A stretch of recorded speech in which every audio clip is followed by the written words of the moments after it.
안녕하세요. 저는 내년이면 30대가 되는 미혼 여성입니다. 요즘은 다들 30이 넘어서 결혼한다는데 저는 상대가 있으면 그 전에라도 얼마든지 결혼할 생각이었습니다. 하지만 결혼이라는 건 생각보다 훨씬 더 어려웠어요. 좋은 사람이 생겨도 결혼할 돈이 있어도 마지막 식장에 들어가는 일은 또 다른 문제였습니다. 얼마 전까지만 해도 서로 마음이 잘 맞는 남자친구가 있었고 결혼까지 생각했었지만 모두 뒤집어졌어요. 지금부터 이곳 썰맘 채널에 그때의 이야기를 해드리려고 합니다. 저는 어렸을 때부터 꿈이 있었습니다. 훌륭한 기술을 가지고 사람들을 아름답게 만들어주는 헤어 디자이너가 되는 것이었죠. 사춘기 때야 어느 여자아이든 예쁜 옷 입고 꾸미는 거 좋아하죠. 하지만 저는 아주 어렸을 때부터 그랬습니다. 제가 꾸미는 건 당연히 좋아했고 다른 친구들 옷 입고 꾸미는 거까지 신경 썼어요. 지금 생각해보면 참 어린애의 오지랖이라 싶긴 한데 초등학교 때는 제일 먼저 학교에 가서 교실 문 앞에서 들어오는 친구들 복장을 검사했어요. 네 얼굴이 이 머리는 별로니까 내가 다시 해줄게라거나 이렇게 하면 더 예쁠 것 같은데라며 아이들 차림새와 머리에 참견했습니다. 당연히 아이들은 귀찮아했죠. 하지만 한 학기쯤 지나자 나중엔 그냥 대충 머리만 말리고 학교에 오는 친구들이 드러났어요. 그냥 처음부터 저한테 맡기는 게 낫다는 이유에서였죠. 저는 그만큼 예쁜 것, 특히 머리에 관심이 많았습니다. 그런 제가 헤어 디자이너가 된 건 당연한 일이었어요.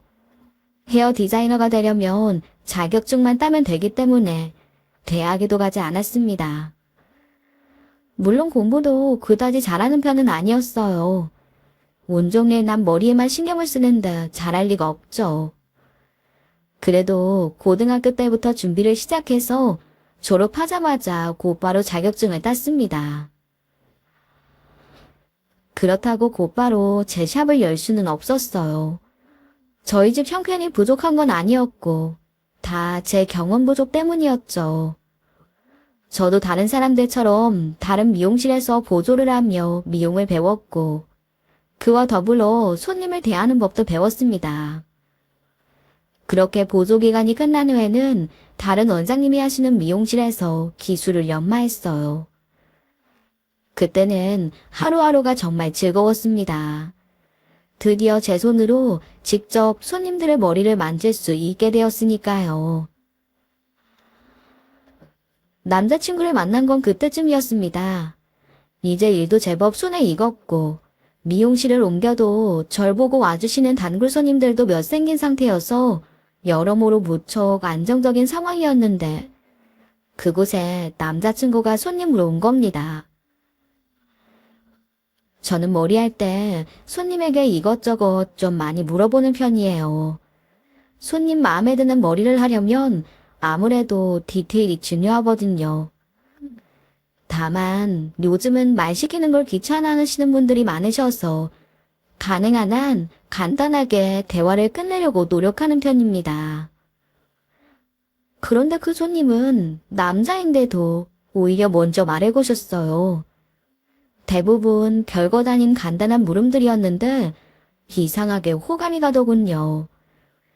목소리도 낮게 울리는 저음이라 듣기도 좋았고 무엇보다 손님과 이런저런 대화를 하며 일하는 게 좋았어요. 얼굴도 잘생겼더라고요. 그때는 그냥 그런 손님도 있었나 보다 했습니다. 사실 미용실이라는 게 머리 할 때는 살갑게 하지만 밖에 나가서 만나면 그냥 남이잖아요. 제가 한 머리가 마음에 들어 다시 올 수도 있겠지만 또 안 올 수도 있는 거라 그냥 별 생각 없이 넘겼습니다. 그런데 그 손님이 한 달도 되기 전에 다시 미용실에 왔어요. 보통 남자분들은 귀찮아서라도 짧아야 한 달에 한 번 오기 때문에 유난히 깔끔한 사람인가 보다 했습니다. 옷도 늘 단정한 정장이고 그랬거든요. 하지만 남자분은 계속해서 저희 미용실을 찾았고 디자이너는 꼭 저만 찾았습니다. 그렇게 거의 1년가량을 만나니 친해지지 않을 수가 없었죠. 하지만 그맘때쯤 저는 샵을 옮길 계획이었거든요. 원래 다른 샵에서 일할 때는 그만두더라도 어디로 간다고 말하지 않는 게 계약에 있어요. 그래서 어디로 가는지까지는 말 못하고 그냥 그만둔다고만 했네요. 그런데 남자분의 반응이 예상 밖이었어요. 네? 그만두신다고요? 왜요? 이번에 샵을 옮기게 됐어요. 샵을 옮기시는구나. 혹시 어디로 가시는지 말씀해 주실 수 있을까요? 그건 계약 때문에 말씀 못 드려요. 죄송해요. 그런 계약이 있구나. 계약은 지켜야죠. 그럼 이제는 못 뵙는 건가요? 아무래도 쉽진 않을 것 같네요. 여기서 좀 먼 곳이라. 사실 그때쯤엔 저도 좀 아쉬운 마음이었습니다. 손님으로서도 좋은 분이셨지만 개인적인 관심도 없지는 않았거든요. 그런데 그때 남자분이 뭔가 결심한 듯 자리에서 일어서더군요. 아무래도 안 되겠네요. 이러는 게 예의가 아닌 줄은 알지만 이렇게 헤어지면 다신 못 만날 거라고 생각하니 도저히 안 될 것 같아서요. 혹시 디자이너님 연락처 좀 받을 수 있을까요?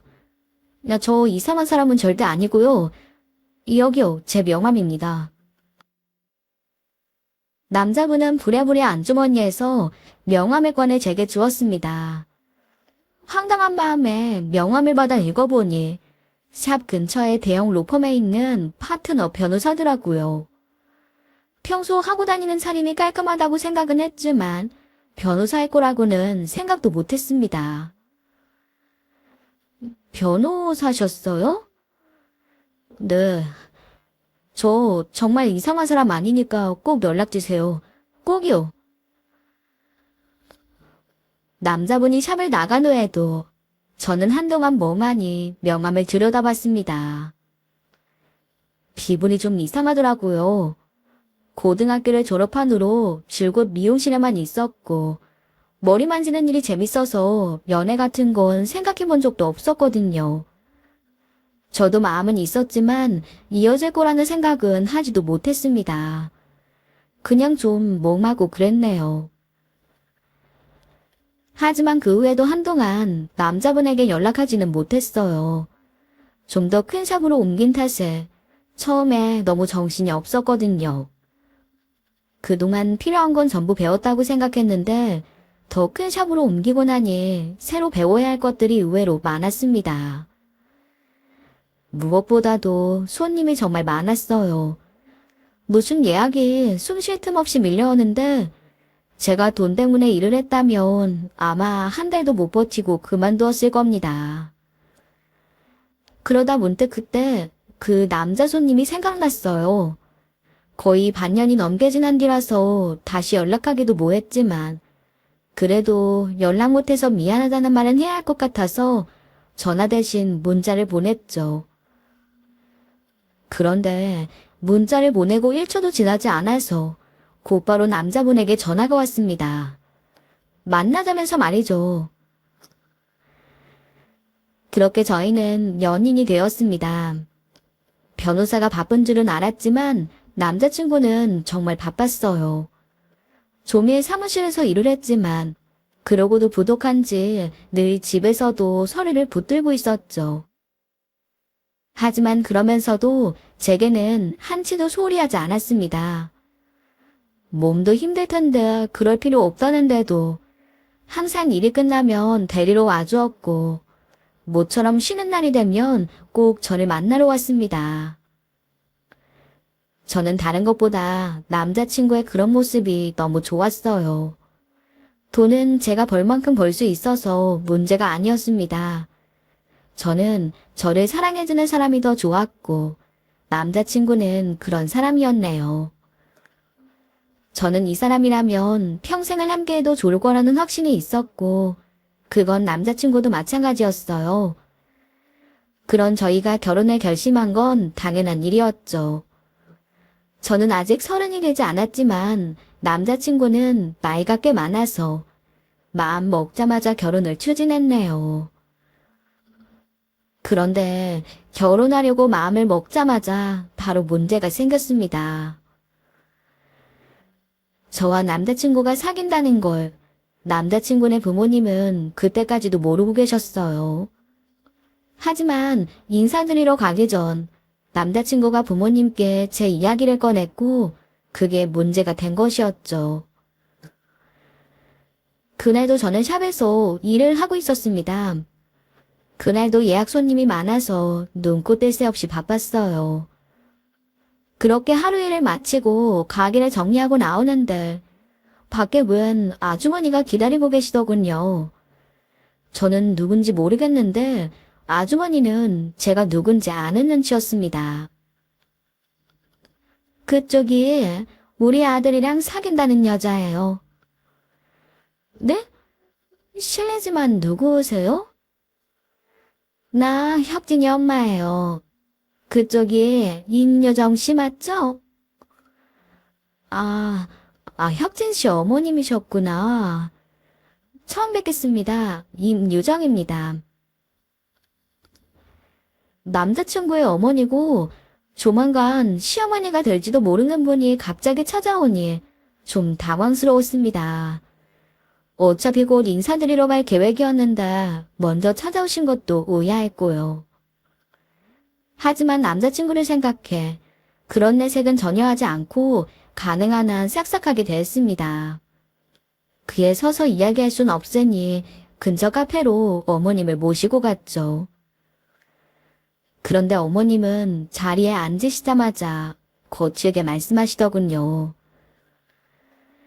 평소에 주제 모른다는 말 좀 듣는 편이죠? 네? 갑자기 그게 무슨 말씀이신지.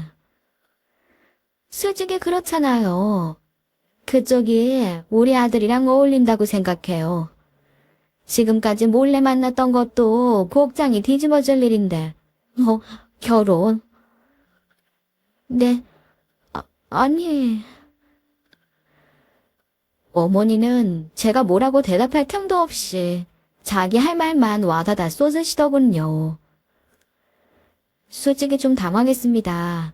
변호사가 전문직이라고는 하지만 그렇다고 수입이 엄청 많은 건 또 아니거든요. 잘 나가는 변호사들은 억대 연봉을 받는다고 하지만 남자친구는 아직 파트너 변호사여서 그 정도는 아니었습니다. 어쩌다 한두 달을 빼면 제가 남자친구보다 더 많이 벌었어요. 그런데도 어머님은 마치 무슨 수준 차이라도 나는 것처럼 저를 몰아붙이시는 거예요. 심지어 제가 별다른 대꾸를 한 것도 아닌데 혼자 흥분하더니 급기야 폭언을 퍼부으셨어요. 나 진짜 황당하고 어이가 없어서 내가 우리 아들 어떻게 키웠는지 알아. 그 고생을 해서 키워놨는데 어디 고졸 출신 당이가 감히 법조인지만에 넘봐. 너 결혼? 꿈도 야무지네. 너 우리 집에 파이들인 생각은 꿈에도 하지 마. 그러더니 갑자기 제 얼굴에 얼음물을 끼얹으며 소리를 질렀습니다. 저는 아무 말도 못하고 놀라서 눈만 껌뻑이는데 그런 저를 두고 그대로 카페로 나가버리셨네요. 정말 팔리고 황당하더군요. 저는 제가 하는 일이 천하다거나 급이 떨어지는 일이라고 생각해 본 적이 없었어요. 고졸이라는 게 부끄럽지도 않았고요. 하지만 남자친구의 어머님은 저보고 급이 떨어진다는 둥, 어울리지 않는 사람을 넘본다는 둥, 폭언을 퍼부었습니다. 제일 황당한 건 그 법조인 집안이라는 말이었습니다. 남자친구는 평소에도 항상 자기 부모님께 죄송스러워했어요. 어려운 환경에서도 로스쿨을 졸업할 때까지 다 뒷바라지 해주셨거든요. 남자친구의 아버님은 아파트에서 경비를 서시면서 돈을 버셨고, 어머님은 빌딩 청소를 해서 남자친구를 뒷바라지 하셨기 때문에 결혼한 후에도 자신이 두 분을 돌봐야 한다고 했을 정도였습니다.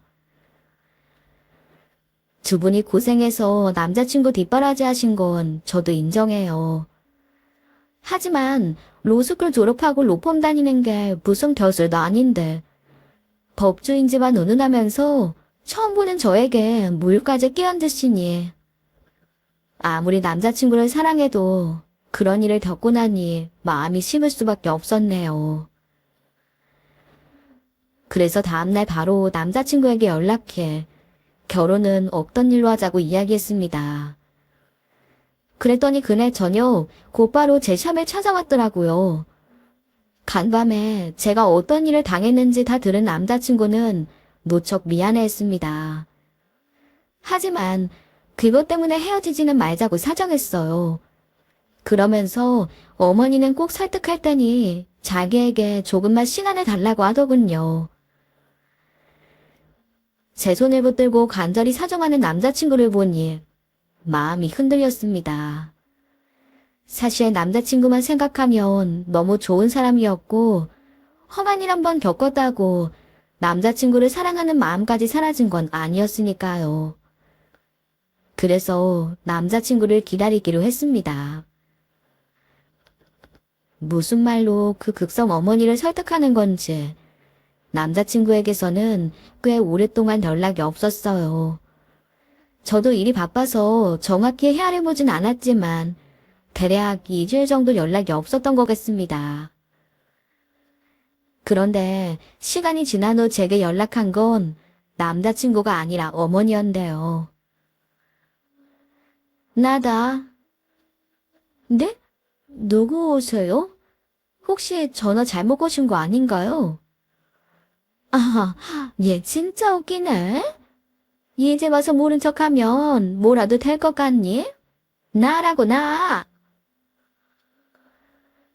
연락하던 사이도 아니고 번호도 안 뜨는데 다짜고짜 전화해서 나라니. 그게 누군 줄 제가 어떻게 아나요? 나중에서야 하는 말투를 듣고 그게 남자친구의 어머니라는 걸 알게 되었지만 예의가 없어도 너무 없어서 그저 황당했습니다. 아, 어머님이셨네요. 전화번호가 저장이 안 되어 있어서요. 지금이라도 저장해 놓을게요. 어차피 이젠 다시 만날 일 없을 것 같은데 그럴 필요 없다. 우리 아들 이젠 너 같은 거에 눈 안 돌릴 테니까. 네? 그게 무슨 말씀이세요? 혁진 씨한테 무슨 일 있나요? 우리 아들 결혼정보회사 등록했어. 직업이 변호사라서 등급도 VIP더라.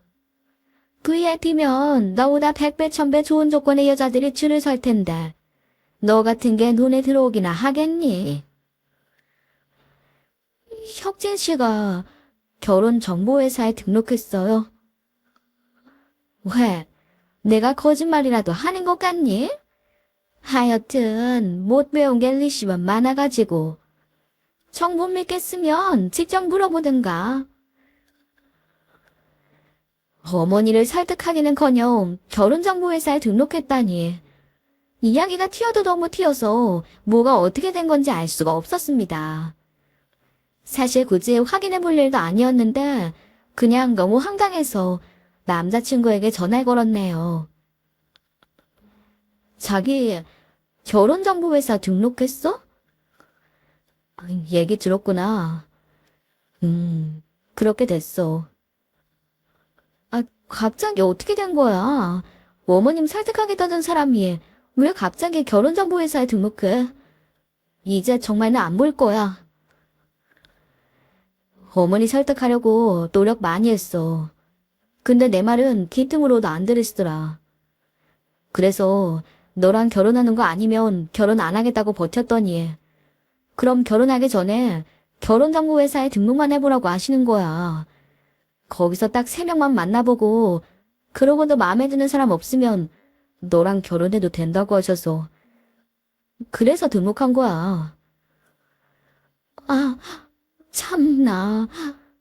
그래서 나랑은 결혼하겠다고 이야기 다 해놓고 결혼 정보회사에 등록했다는 거야. 그렇게 안 하면 절대 허락 안 해주신다고 하는데 어떡해. 이젠 그냥 다 지친다. 자기도 자기 어머니도 다 지친다고. 예종아, 그러지 말고 조금만 기다리면. 됐으니까 잘해봐. 등급도 VIP라며. 거기서 좋은 사람 만나서 결혼하면 되겠네. 어머니가 그러시는 건 원래 그런 사람이니까 어느 정도 이해할 수 있었습니다. 그렇다고 받아들인다는 건 아니었지만 그냥 그런 사고방식이 이해는 됐어요. 하지만 거기에 넘어가서 절 두고 결혼정보회사에 등록한 남자친구는 도저히 용서할 수가 없더라고요. 제가 뭐 결혼에 목숨 건 여자도 아니고 그런 수모를 당하면서까지 결혼해야 할 이유는 없었어요. 무엇보다도 그런 식의 결혼을 저희 부모님께 말씀드릴 자신이 없었습니다. 누군 뭐 부모님 안 계신가요? 저희 부모님도 멀쩡히 살아 계시는데 그깟 결혼 좀 하겠다고 그런 수모를 참는 건 저희 부모님 때문에라도 하면 안 된다고 생각했습니다. 그래서 남자친구에게 단호하게 이별을 통보했네요. 그 후로도 남자친구는 틈만 나면 저에게 연락했어요. 처음엔 하도 전화를 하길래 차단했더니 톡으로 연락이 오더군요. 그래서 톡도 차단했는데 나중엔 웬 모르는 번호로 연락이 왔습니다. 그렇게 저는 오는 번호를 꼬박꼬박 차단했어요. 샵에도 여러 번 찾아왔지만 만나주지 않았습니다. 이미 저는 마음을 정리했는데 괜히 얼굴 봐봐야 서로 감정만 다치게 뻔했으니까요. 그렇게 한 달쯤 지나자 더는 번호가 없었는지 아니면 그냥 포기했는지 남자친구에게서 더는 연락이 오지 않더군요. 그렇게 저와 남자친구의 인연은 끝나는 것 같았죠. 그런데 그게 아니었던 거예요. 그때가 남자친구와 완전히 헤어진 지 한 반년쯤 지났을 때였을 거예요. 그날도 한참 일하다 잠시 쉬는데 난데없이 원장님이 절 부르시더라고요. 자기야, 자기 어디 원한 사무실 있어? 네, 원한이라뇨? 저 종이에 샵에만 있는 거 아시잖아요. 그치? 아, 참나. 요즘 이상한 사람들이 너무 많은 것 같아. 근데 갑자기 왜 그런 말씀을 하세요? 며칠 전부터 어떤 여자가 샵으로 계속 전화를 하더라고. 자기 험담을 막 늘어놓고는 당장 자르라고 난리치는 거 있지. 네, 그런 일이 있었어요. 뭐라고 제 험담을 하는데요? 다 말도 안 되는 소리지 뭐. 자기가 무슨 불륜을 저질렀다는 둥, 숨겨놓은 애가 몇이라는 둥. 나 참, 헤어 디자이너가 머리만 잘하면 됐지. 그런 게 무슨 흠이라고. 여기가 무슨 관공서라도 되는 줄 아나. 그거 다 말도 안 되는 헛소리예요. 아시죠? 나야 알지. 아유, 무슨 억가심정으로 그러는지 원. 그 번호 차단해버릴 테니까 자긴 신경 안 써도 돼. 너무 황당한 일이라 그땐 그냥 웬 미친 여자한테 물렸나 싶었는데 그날 저녁 곰곰이 생각해보니 저한테 그런 해코지를 할 사람이 딱 떠오르더군요. 바로 전 남자친구의 어머니였습니다. 아무리 생각해도 그런 천박한 짓을 할 사람은 그 여자밖에 없더라고요. 그래서 예전에 저장해둔 번호로 전화를 걸어서 이미 다 끝났는데 왜 이러냐고 물었죠. 그랬더니 돌아온 대답이 가관이었습니다. 그걸 몰라서 물어. 네가 지저분하게 헤어지는 바람에 우리 아들 폐인됐잖아. 얘도 안 나가고 조용히 집에서 술만 마신다고. 그게 왜 제 탓이죠? 아줌마 아들은 아줌마가 알아서 하셔야죠. 아줌마. 그럼 아줌마를 아줌마라고 부르지 뭐라고 불러요? 할머니라고 불러드릴까요? 야, 너 말 다 했어? 아니요, 아직 안 끝났어요. 저 분명하게 얘기하는데 한 번만 더 그런 짓 하면 경찰에 고발할 거예요. 가만 안 둘 테니까 그렇게 아세요. 남 탓도 유분소지. 자기 아들 그렇게 된 걸 왜 제 탓을 하는지. 심지어 탓만 하는 것도 모자라서 남 일하는 곳에 전화를 걸어 거짓말로 험담을 늘어놓는 건 대체 무슨 심보인지 이해할 수가 없었습니다. 남자친구는 좋은 사람이라고 생각해요. 하지만 어떻게 그런 어머니 밑에서 남자친구 같은 아들이 태어났는지는 지금도 이해할 수가 없네요. 비록 전화로만 이야기했지만 제가 단호하게 이야기하기도 했고 한 번만 더 그러면 정말 고발할 생각도 있었으니 이제 더는 안 그러겠지 하고 생각했습니다. 하지만 사람이 취해지는 데는 끝이 없더라고요. 그 여자는 끝내 모든 것을 다 제 탓으로 돌리고 싶었는지 기어코 제가 일하는 샵까지 쳐들어오고 말았네요. 그날은 아침부터 비가 주룩주룩 내렸어요. 그런 날에는 아무래도 손님이 적은 편입니다. 비 오는 날 머리하면 잘 안 나오는 건 상식이니까요. 그래서 모처럼 직원들끼리 커피를 마시며 수다를 떨고 있는데 그 여자가 비를 쫄딱 맞은 채로 샵에 들어왔어요. 그 모습이 어찌나 기괴한지.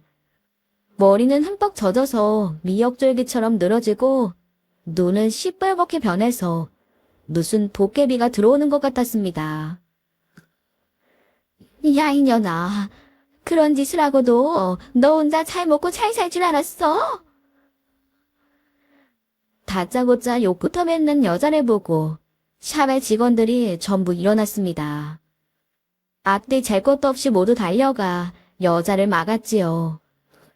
하지만 그 작은 몸에서 무슨 힘이 나는지 굳잡은 직원들을 죄다 뿌리채고 곧장 제게로 달려와 머리채를 잡더라고요. 이건 나요. 넣으라고요. 왜? 아프냐? 우리 아들 마음 아픈 건 이거랑 비교도 못해. 도대체 우리 아들을 얼마나 훈련했길래 애가 그 모양이 되냐고. 네 아줌마가 미쳤나? 그걸 왜 나한테 따져요?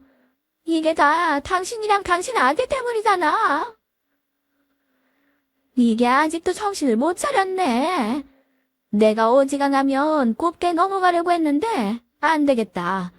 너 같은 년은 뜨거운 맛을 좀 봐야 돼. 니깎이 어디 감히 내 집에서 침을 흘려. 여자가 어찌나 세게 머리채를 휘어잡았는지 직원들이 뜯어말리는데도 정신을 차릴 수가 없었어요. 차라리 빨리 경찰에 신고라도 해주면 좋을 텐데 다들 경황이 없어서 그런 생각을 하지도 못하는 것 같더라고요. 그때 마침 여자의 손이 풀어졌고 저는 경찰을 부르기 위해 얼른 핸드폰을 집어들었습니다. 그런데 사람이 눈이 돌면 정말 초인적인 힘을 내놔보더라고요. 나이도 많은 여자가 무슨 표범이 새 낚아채듯이 제 핸드폰을 낚아챈 겁니다. 순식간에 일어난 일이라 저는 어떻게 반응도 못했어요. 핸드폰을 빼앗은 여자는 되게 만만한 표정으로 제 핸드폰을 흔들어 보여주더군요. 그런데 그때 저희 아버지에게서 전화가 왔어요. 아무리 부녀지간이라지만 저도 일이 있고 아버지도 한참 바쁘실 때라 전화할 일이 없었는데 무슨 일이었는지 전화를 주셨더라고요. 여자가 빼앗아간 핸드폰에는 아빠라는 글씨와 함께 제가 같이 등록해둔 아버지의 사진이 있었습니다. 그런데 그 사진을 보고 여자가 갑자기 기겁하며 바닥에 그대로 무릎을 꿇는 것이 아니겠어요. 아버님이 판사님이셔? 네. 저희 아버지는 오랫동안 판사 생활을 하신 분이셨습니다. 처음 남자친구에게서 명함을 받았을 때 기분이 묘했던 것도 저희 아버지 직업 때문이었어요. 아버지와는 달리 저는 그쪽에 눈길 한번 준 적이 없었는데 성인이 된 후 받은 명함이 법조계 종사자의 명함이었으니 신기했던 거죠. 하지만 괜히 남자친구에게 부담이 될까봐 말은 하지 않았습니다. 남자친구가 그럴 사람은 아니었지만 혹시 또 저희 아버지에게 무슨 청탁 같은 걸 할까 싶기도 했고요. 그런데 마침 그때 아버지에게서 전화가 온 겁니다. 등록해둔 아버지의 사진이 언젠가 우연히 아버지가 판결하는 장면이 나온 기사의 사진이었죠. 왜요? 저희 아버지 판사라고 하니까 겁나요? 미리 얘기를 하지. 그럼 내가 당연히 허락을. 내가 미쳤다고 그 결혼을 해요. 당신 같은 여자를 시어머니로 모시라고. 아니 그게 아니라 유정아. 아니 유정씨. 미안해. 내가 잠깐 미쳤었나 봐. 제발 우리 아들 다시 한 번만 만나줘. 응? 두 사람 사랑했잖아. 지금 무슨 정신 나갈 소리라는 거예요. 이 난리를 쳐놓고 뭐 다시 만나달라고요? 당신 이번 일 절대 그냥 못 넘어갈 거예요. 내가 절대로 가만 안 둬. 그렇게 여자와 난장판을 벌이는 동안 뒤늦게 경찰이 샵에 도착했습니다. 이미 원장님이 사정을 자세히 이야기한 덕분에 다른 말 없이 곧장 여자를 끌고 가더군요. 그렇게 그날의 일이 마무리되었네요. 그 일은 다 끝났지만 저는 그걸로 끝낼 생각이 없었어요. 제가 고졸이라고 헤어 디자이너라고 결혼을 반대했던 건 그럴 수 있다고 생각해요. 사람마다 다 생각의 차이가 있는 거니까요. 하지만 자기 아들이 폐인이 된 걸 제 책임으로 떠넘기고 그것도 모자라 남의 일터에 와서 난리를 친 건 도저히 용서할 수가 없었네요. 무엇보다 그 난리를 쳐놓고는 저희 아버지가 판사라고 하니까 얼른 고개를 숙인 것도 화가 났습니다. 그래서 그때까지 있었던 일을 전부 다 아버지에게 말씀드렸죠. 제 이야기를 다 들으신 아버지는 한동안 말씀이 없으셨습니다. 하지만 표정에는 분노가 가득했어요. 그렇다고 아버지가 따로 전 남자친구에게 복수를 하거나 하진 않으셨습니다. 하지만 업계에는 그날의 일이 싹 퍼졌어요. 어느 로펌의 파트너 변호사가 어느 판사 외동딸을 괴롭혔다더라 라는 이야기가 법조계 전체에 퍼지게 된 거죠. 그쪽 업계도 엄청나게 좁은 것 같더라고요. 저희 아버지는 그런 소문이 퍼졌을 때 조용히 고개를 끄덕거리시기만 했습니다. 그걸로도 충분했으니까요. 아버지가 사실을 확인하자 전 남자친구는 더 이상 설 자리가 없었습니다. 저와 헤어지고 거의 한 1년을 폐인으로 살았지만 그래도 나름 정신을 차린 것 같더라고요. 그래서 다시 여러 로펌에 이력서를 넣었지만 넣는 족족 다 실패했죠. 현직 판사와 첩해진 변호사를 어떤 로펌에서 쓰겠어요. 업계에 소문이 퍼진 순간 전 남자친구는 완전히 퇴출당한 것이나 마찬가지였습니다. 상황이 그렇게 되자 여자가 또 절 찾아왔어요. 대신 이번에는 절 붙들고 사정하더군요. 제가 잘못했습니다. 잘못은 다 제가 했으니 제발 우리 아들 한 번만 살려주세요. 이거 왜 이러세요? 저 참 나가야 돼요. 솔직히 저희 아들이 무슨 죄가 있습니까? 저희 아들 아직 젊잖아요. 제발 한 번만 봐주세요. 진짜 웃기는 아줌마네. 아줌마 아들이 어떻게 되든 말든 저랑 무슨 상관이에요? 비키세요. 그 후로도 여자는 날이면 날마다 저를 찾아와 머리를 조아렸습니다. 어떤 때는 샵에 나가기 전에 집으로 찾아와 빌기도 했고, 또 어떤 날에는 일 끝난 샵 앞에서 기다리기도 했었죠. 처음엔 그냥 매몰차게 거절했지만 그런 일이 몇 번이고 지속되자 점점 짜증이 나더라고요. 그러던 어느 날, 휴일이라 모처럼 집에서 쉬고 있는데 또 그 여자가 찾아왔어요. 문을 열어줄 때까지 계속 배를 누르는데 정말 사람 미치겠더라고요.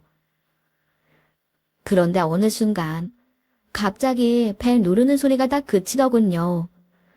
그 여자가 그렇게 쉽게 포기할 여자가 아닌데 싶어서 조용히 인터폰을 들여다보는데 거기엔 그 여자와 함께 저희 아버지가 서 계셨습니다.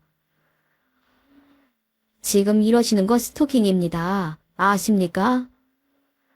예. 판사님, 스토킹이라니요? 절대 아닙니다. 그런 거 절대 아니에요. 자기가 스토킹한다고 인정하는 스토커가 있는 줄 아십니까? 딸 얘기 들어보니 이러는 게 한두 번이 아닌 것 같던데 내일 바로 접근금지 신청하겠습니다. 네, 접근 금지요. 이제 당신은 평생 제 딸 근처에 얼씬도 못하게 될 겁니다. 당신 아들은 부모 잘못 돈죄로 어렵게 공부한 거 써보지도 못할 거고요. 판사님, 죄는 제가 다 받을 테니 제발 저희 아들만은 살려주세요. 저희 아들 너무 젊잖아요, 아직. 당신은 우리 딸 사정 봐줬습니까? 헤어진 후에 일어난 일까지 딸에게 덮어 씌우며 해코지하지 않았습니까? 그때는 아버님이 판사님이신 줄 모르고. 헛기는 소리군요. 제가 판사가 아니었다면 그래도 된단 말입니까? 아니, 그런 게 아니라. 됐습니다. 그런 부모 밑에서 자란 아들은 멀쩡할 리가 있겠습니까? 무엇보다도 그 친구가 이 자리를 구하지 못하는 건 저와 아무 상관도 없습니다. 그러니 이만 돌아가세요. 당장 가지 않으면 경찰 부르겠습니다.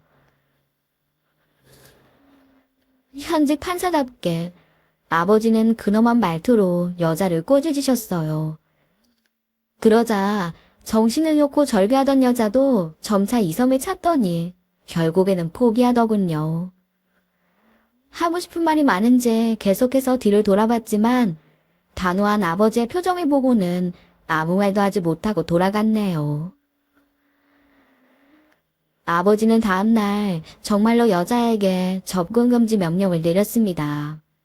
그것으로 정말 그 집안과의 악연이 끝을 맺었네요. 나중에 아버지를 통해 이야기 들었는데 전 남자친구는 여자가 접근금지 명령을 받은 뒤 곧바로 의절했다고 하더군요. 아예 집안과 연락을 끊고 어디론가로 잠적했다는데 나중에 알고 보니 지방에서 작은 변호사 사무소를 낸 모양이었습니다. 경력도 없고 업계 사람들의 눈밖에 났지만 개인 사무실을 못 낼 이유는 없었으니까요. 아버지는 그조차도 마음에 들지 않아 하셨지만 저는 그냥 내버려두라고 말씀드렸어요. 제가 당했던 일을 생각하면 전 남자친구는 꼴도 보기 싫지만 그래도 한때 사랑했던 사람이 완전히 나락으로 떨어지는 건 원치 않았습니다. 하지만 그 여자라면 사정이 다르죠. 따로 알아볼 방법이 없어서 그냥 그런가 보다 하고 말았는데 어쩌다 우연히 들은 이야기로는 남편에게 일방적으로 이혼당한 것 같았습니다. 그날 그 아파트에 서럽게 우는 여자 소리가 들렸다던데 다 자기 엿보니 누굴 원망하겠어요. 지금까지 제 긴 이야기 들어주셔서 대단히 감사합니다. 오늘의 쌀맘 사연에 여러분의 소중한 댓글 기다리면서 구독, 좋아요, 공유는 물론 알람 설정도 부탁드립니다. 그럼 오늘도 함께 읽어주셔서 감사합니다.